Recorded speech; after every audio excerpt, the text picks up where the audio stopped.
Hello. Good Morning. morning. It's Monday. It's 8 a.m. That's early, right? You're already in the office. I am. Luckily, I still have pajama pants and be in my office, but I figured since I had to get up, take the dog for a walk, I might as well just get it together and get here. So here I am. so how long? I think it was at least 2018 at the end of the year when we do our business planning on an office level. That was when we said we were going to do a show. Correct. And we would put like the whole backdrop in my office with the desk because that was where we were supposed to do the show. Correct. And it never happened. And then I moved. And now COVID has forced us to do it because why not? I mean, we're all learning so much more about being on video, being on Zoom, doing virtual open houses, virtual showings. So why not? Now's the perfect time. There's a reason why we procrastinated. Right. And I think like Zoom wasn't really the platform that I thought would be good to do, now that we're in different locations. But then when we figured out this whole StreamYard, I thought that's pretty cool because you can see all the comments. And so somebody didn't listen to instructions. I know who it is. That's Kelsey. No, that's Barbara. Say good morning. Oh, good morning, Barbara. So what it is in the link description, if you give permission to StreamYard, it'll actually put your face and your name anytime, and then we can showcase. So that's perfect whenever like somebody has questions, we can highlight what we're talking about. Otherwise, it just gives us, that fake profile and a Facebook user. But it's only us. So next time, just if you click that, I think you only have to do it once, right? Yes.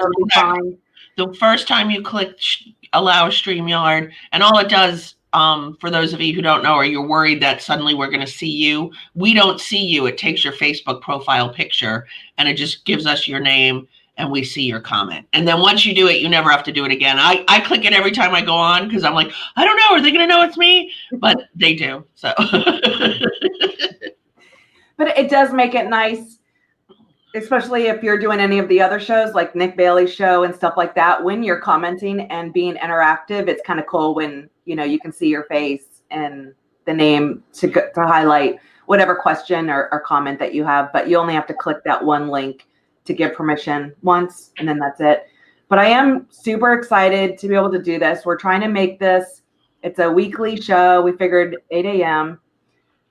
Oh, what'd she say? Right. So in the link of the description, it did say, so we have another one, same thing. So see how we don't see a name, but if I come over here and I comment, and let's see, Grant. So then we'll be able to see, and there is a lag. So see the difference on mine, I see my name and my photo. And all I have to do is click on this link, and then it just says, okay, you're allowing us to see your name and your profile picture. And once you do that, anytime that you make a comment on anybody using StreamYard, it'll allow your face and your name to show up with any of that. And that's great when we're highlighting and going over a question. But you only have to do it once. So let's see. So we're trying to make this a quick show, 30 minutes. Doing a broker buzz. There's an echo. Do you have your volume down? I do. Do I? I don't. Yes. Should I not? What am I supposed to do with my volume? Not on the video. So if you're watching it on the other side. I have that off. Okay. So it has the little volume with the X? Yes. Okay. Yep. I have it off. I follow directions. Good. Okay. I didn't know. It was almost like an echo, and I was like, mine's off. But there's like a 20-second lag. So if you do, your comments will come into our dashboard that we're using on StreamYard. But in any case, let's go ahead and start with the broker buzz of the week. Okay, so everybody, the broker buzz for this week is something I resurrected from, I think I first wrote this blog in 2017, and it's about having an effective and a good escalation clause. And I don't know if everybody else is having the same experience, but because inventory is so low, I mean, it is so low, every deal I did in the last 2 weeks has been a multiple offer, highest and best situation.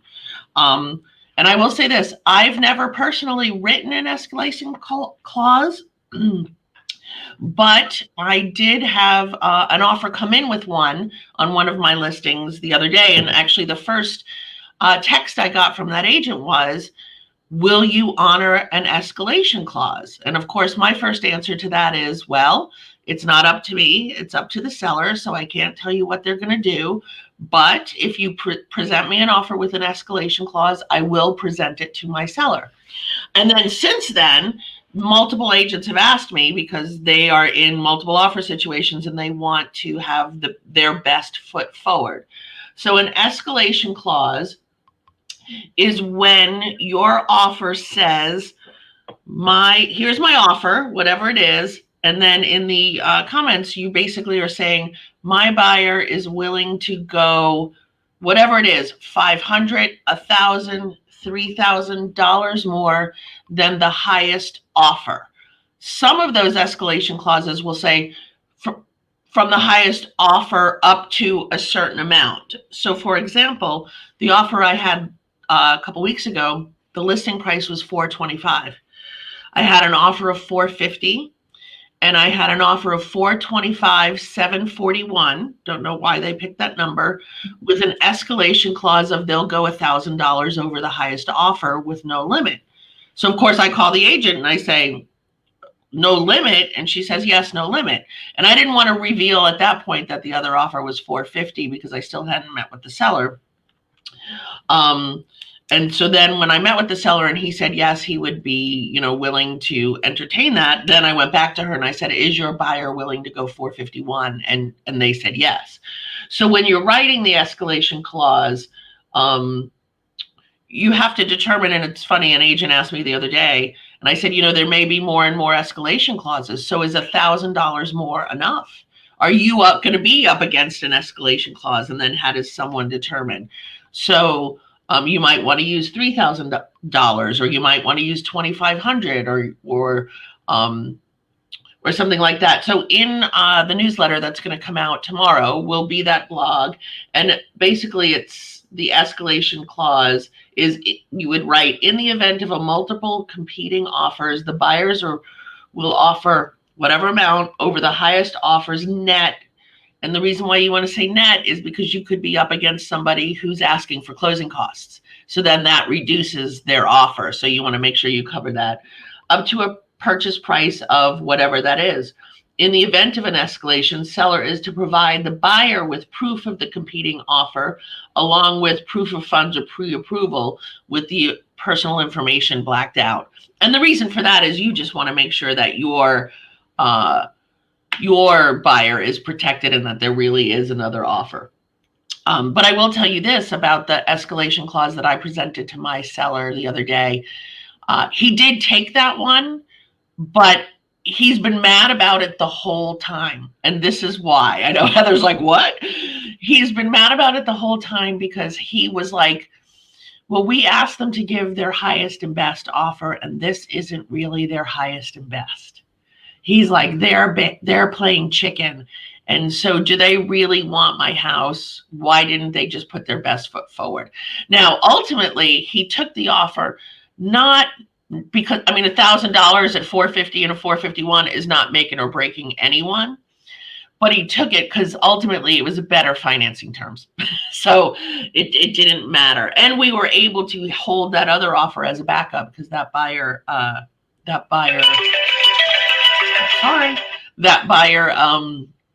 was still interested. So that's how an escalation clause works. It doesn't always work, or some agents don't like to use it. There's some misinformation out there that it's not legal here or something like that.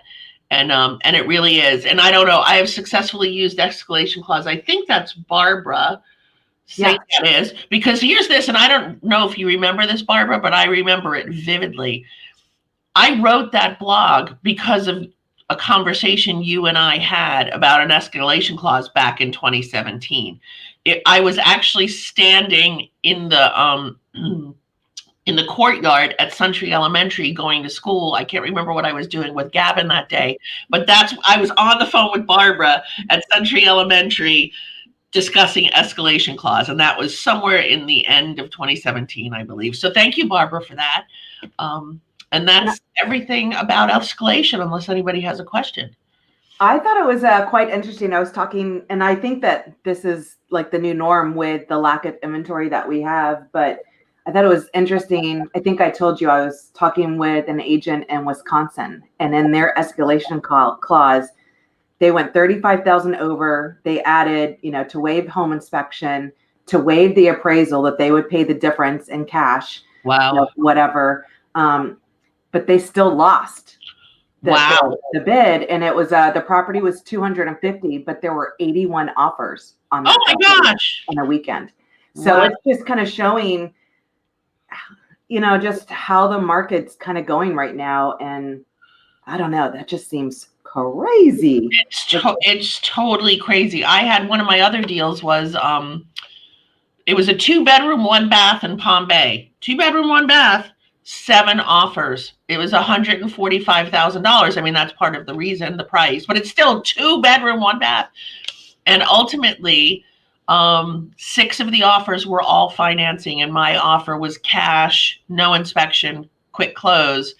But we only offered asking price. My gal friend of mine was like, I'm not paying more.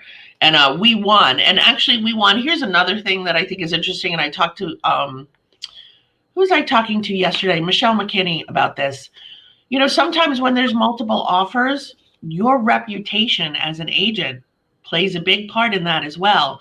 And so the other agent used to be an agent here. She's an agent at another office. I've known her for 10 years. And she knows that I don't mess around, and I know how to educate my buyers on how the process is and how to get it done, and that I'm not going to play.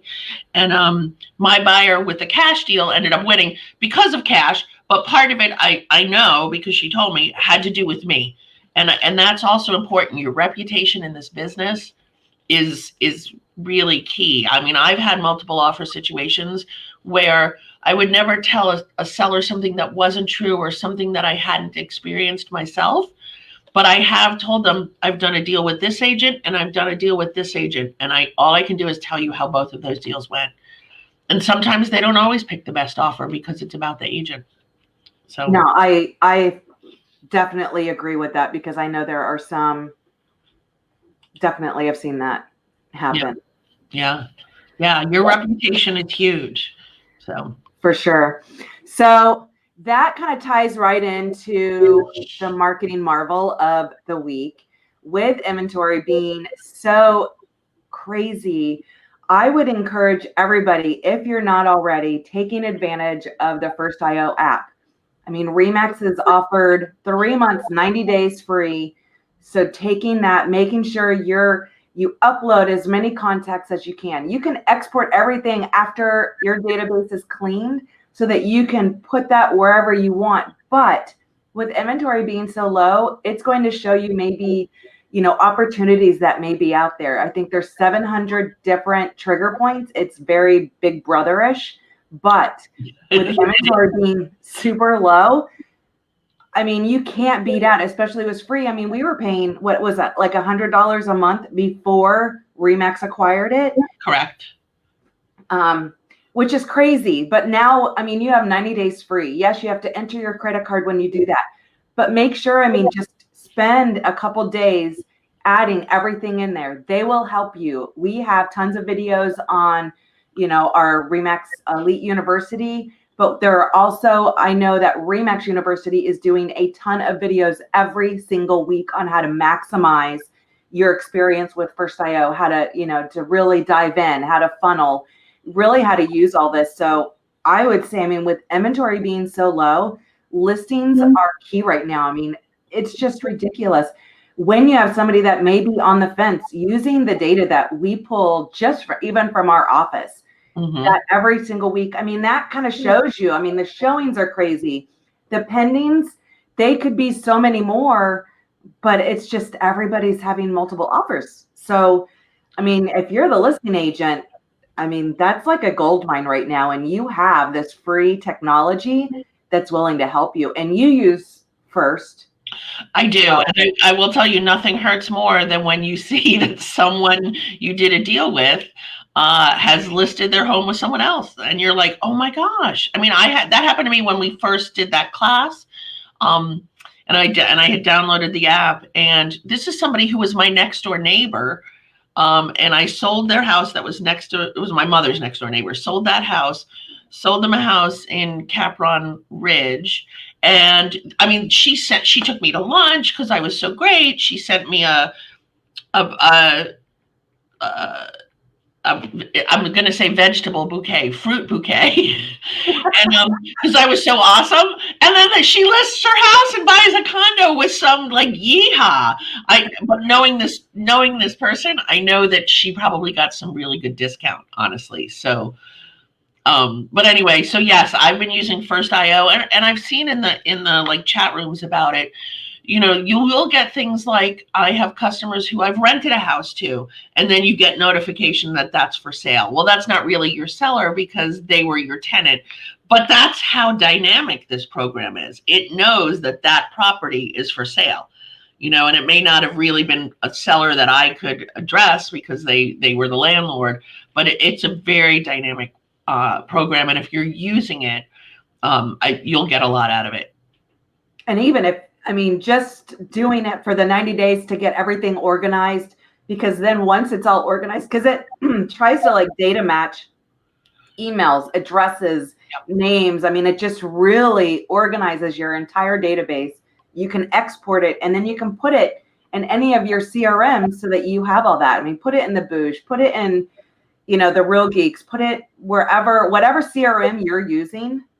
I mean, make sure you have that. Excel. It doesn't matter if you want to put them on the monthly drip and design center or the holidays. You can, I mean, definitely do that. Just, I mean, to me, putting something more organic to be able to reach out. But, you know, I mean, just depends on, you know, are they buying cheap paint? Are they buying expensive paint? That all is a trigger. If somebody's buying cheaper paint, they may just be doing a touch up because they're considering selling. So definitely use that app. It's free for 90 days. You can't beat that. I mean, we were, Barbara, they do, see, look. There's Barbara! Yay! If you go to maxeliteu.com, we have a bunch of the courses, but I think every single week they are doing, and there's tons. If you go to REMAX University, they've been doing weekly classes with James Swartz and the First.io developers.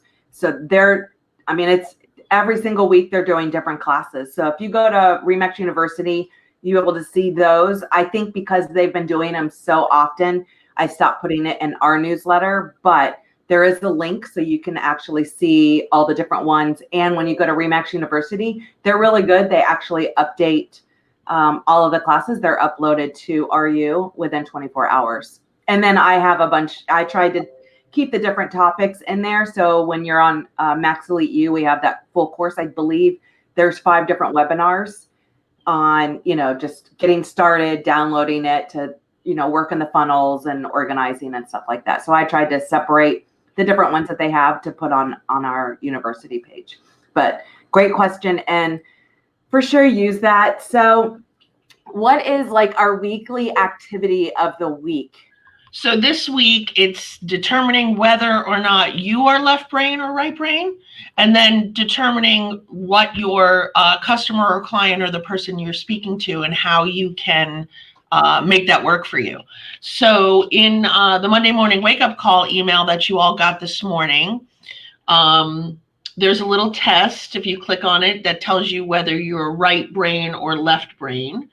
And now I can't remember which is which. Heather, which is which? Left brain is? Logical.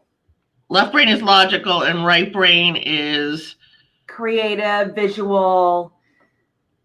And Did you finish the test? I did finish. So I am 62.5% left brain and 37.5% right brain. I believe that. Which I think that's where, you know, we have that whole Kerry and Heather show. So I am 75% right brained and 25% left brain. So I am a visual, not necessarily the logical, but I think that's also where like that whole law background and everything for you. Right. And I think you need the balance, especially when you have like the positions of us. So I am so visual that I need someone like you that's going to be like, nah, great, but we need to, add stats or make it more of this. So I think that's where you can balance each other. And I think with social, and if you click the link, go through the task, there's a lot of different things that you can do to help understand how we can all communicate with each other. And I know we were talking about this, the social aspect is a little crazy, but you got the right, the left, you have all your personality. I know we've all done the personality tests, and just right now it's just, we're kind of in weird times because it feels like sometimes no matter what we say, like even if it's from the heart, we're going to upset somebody. And and that's really where it's hard. I know it's only going to get worse as election cycle comes, but which, let me just pull that back to something. Let's pull that back to getting listings. So I posted this morning the weekly numbers, and right now the market is on fire. It is a seller's market, and it's crazy. And I know that there's some sellers who maybe don't want people in their homes, but if they're thinking about selling and they're on the fence, now is the time to get them, because we don't know what's going to happen 4 months from now. We don't know what's going to happen 3 weeks from now. That's true too. We went from having the bars open, which I haven't been to one, but having the bars open to having them closed again. And so, really what we do know right now is houses that are priced right are selling, and they're selling quickly. So if you have someone on the fence, now is the time to think about it. And just back to the left and right brain, because I kind of went sideways there, knowing what you are and trying to figure out what the person you're speaking to is can really help you kind of reduce your stress, figure out how to approach them, and even with social and Facebook and everything. You're scrolling every day and you might see a friend of yours post something that you are just completely politically opposite to or whatever. And just knowing kind of who they are versus who you are may help you work through. Just scroll past that post. No need to say anything, or maybe say something that might ease them in a different direction, but it's crazy out there. Heather and I were talking about, like, even watching the news. It's causes so much stress right now. So yeah, I watch my local news, which they're kind of unbiased, and it's different. Like, you guys have Orlando, so there's like all the craziness that goes on in Orlando. Could you imagine if it was just Brevard County news? Like, it would be, mine is more like community driven, and the news is from the heart. That's like their whole slogan. So there's not all like the meanness, or it's community. There's a lot of positivity in there. And I enjoyed like our local news. It's so different than, and I was like, gosh, that's like if we didn't have Orlando and all the craziness that went on over there. Well, when I was a kid in New York, we were on Long Island, so we were an hour away from New York City, but that was our news, New York City. So sort of same thing. It's like, and it's so bad. But yeah, so I have completely stayed away from all the other things. It's just absolutely ridiculous. I did put it on just to fall asleep a couple nights ago, and I was like, what is going on in the world? Go back to Netflix, and I'm just trying to find stuff that I can watch that way, because that keeps me sane. And I stay, maybe, I'm just being ignorant of what's going on in the world, but I don't know. Like, I just don't even want that negativity in my world, and I'll live in my little happy bubble. I'm fine. But there is stuff to know, back in March, we had no idea what was coming. When we were at R4, we had no idea where the biggest attendance in over 10 years, from the most countries ever. And this was in the news, but it just wasn't affecting us. We didn't even think about it. And Barbara's on here. She was at our R4 with us. Like, did we have any clue then that this was what our world was going to be coming up? I probably would have not really slept that week. I would have done a lot more networking. I was so tired the whole time I was there. Poor Maddie. I mean, I went to bed every night at like 8 or 9 o'clock, but you know, yeah, that probably would have not happened. I would have been with my 5-hour energy drinks and my whatever the hydration things were that I was having to drink. But I wish I would have known then. But it was just crazy how everything ended. But I mean, that's just something hindsight is with everything that's going on the way it is and how like Key West just shut down.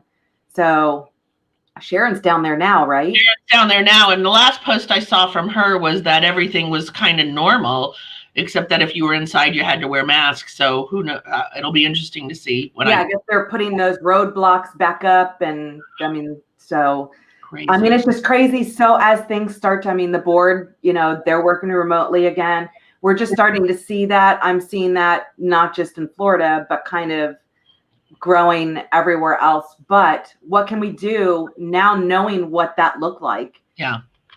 What can we do? I mean, what's going to happen with schools? My school, we start school July 29th up here. That early? Wow. I mean, I know that's only a couple days different than last year, which was August 1st, but still it's like crazy because they're doing the senior graduation like July 31st, but school starts July 29th, which is, but that we have an option, virtual or regular. Oh, wow. To sign up. So of course I'm all for virtual for Jessica because she did so much better and there was no drama. Yeah, that was not good for Gavin. He did not like it. And everybody's like, oh, because he wanted to see his friends. It was mainly because the teachers, it's one thing to go to virtual school where that program is already established and set up and it's on that one platform. It's another thing to be doing regular school virtually. Every teacher used a different platform. They had a different benchmark. It was, you have to go here, you have to go there. And it was not good for Gavin. And so Hunter was not a fan. He, you know, and maybe the same thing, like he's in all the AP classes and stuff. He really enjoyed being with his classmates, whereas Jessica, it's just nothing but drama. So I'm okay with that. And I was willing to pay, like I found like virtual private schools and I was like, I will pay the price because I don't need any more drama. So I was super excited about that. As we're wrapping up, I guess that was a quick 30 minutes. We want to hear from you guys. You know, what's going on? What are topics you want us to discuss? What can we address to help you make your business better or just your life better? Put them in the comments below, and we'll add them to our show for next week. Yep. So until then, wake up, kick ass, and repeat, and we'll see you next week. Thank you all for joining. Bye, everyone. Thanks. Bye.